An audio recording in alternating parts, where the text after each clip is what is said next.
அனைவருக்கும் வணக்கம். இப்போ நம்ம இந்த வீடியோவில் வந்து 6th ஸ்டாண்டர்ட் தமிழ் பாடத்தில் இன்பத்தமிழ்ங்கிற கவிதைக்கான ஆன்சர்ஸ் பார்க்க போகிறோம். இது வந்து நியூ சிலபஸ்க்கான ஆன்சர்ஸ். இப்போ வாங்க வீடியோக்குள்ளே போகலாம். ஃபஸ்ட்டு 1 வேர்ட், ஏற்றத்தாழ்வற்ற டேஸ் அமைய வேண்டும். ஆன்சர் சமூகம். அடுத்து இரண்டாவது, நாள் முழுவதும் வேலை செய்து கழித்தவருக்கு டேஸ் ஆக இருக்கும். ஆன்சர் அசதி. அடுத்து மூணாவது, நிலவு கூட்டல் என்று என்பதனை சேர்த்தெழுத கிடைக்கும் சொல். ஆன்சர் நிலவென்று. நாலாவது, தமிழ் கூட்டல் எண்களுக்கு தமிழ் எண்கள். ஐந்தாவது, அமுது கூட்டல் என்று. ஆறாவதுக்கு செம்மை கூட்டல் பயிர். அடுத்து பொறுத்து கேட்டிருக்காங்க. விளைவுக்கு என்னதுன்னா நீர், அறிவுக்கு வந்து தோல், இளமைக்கு வந்து பால், புலவருக்கு வேல்.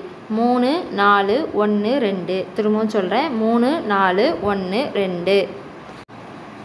நெக்ஸ்ட் நமக்கு ஒரே ஓசையில் முடியும் சொற்களை எடுத்து எழுதுக.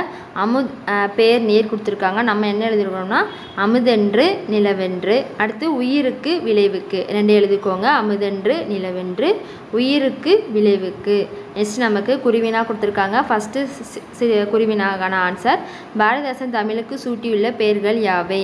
இதுக்கு நீங்கள் எப்படி ஆன்சர் எழுதணும்னா, பாரதிதாசன் தமிழுக்கு சூட்டியுள்ள பெயர்கள் சொல்லி எழுதிட்டு அந்த யாவைக்கு பதிலாக அமுதம் நிலவு மனம் ஆகும் அப்படின்னு சொல்லி எழுதிக்கோங்க.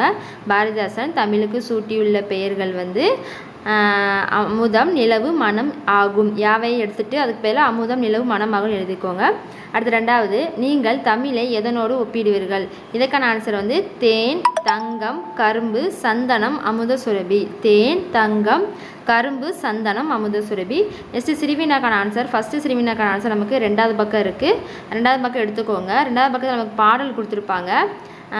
பாடல் பாருங்கள். நீங்கள் இதில் வந்து எந்த லைன் வேணால் எழுதலாம். நான் ஃபஸ்ட் லைன் குறிச்சிருக்கேன், தமிழுக்கு அமுதன் என்ற பெயர். அதிலிருந்து அந்த உயிருக்கு நேர் வரைக்கும் குறிச்சிருக்கேன். இது வந்து 1வது கொஸ்டினுக்கான ஆன்சர்.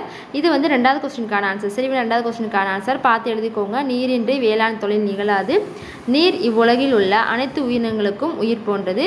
நீர்னால் விளையும் விளைச்சினால் மக்கள் பயன்பெறுவர்.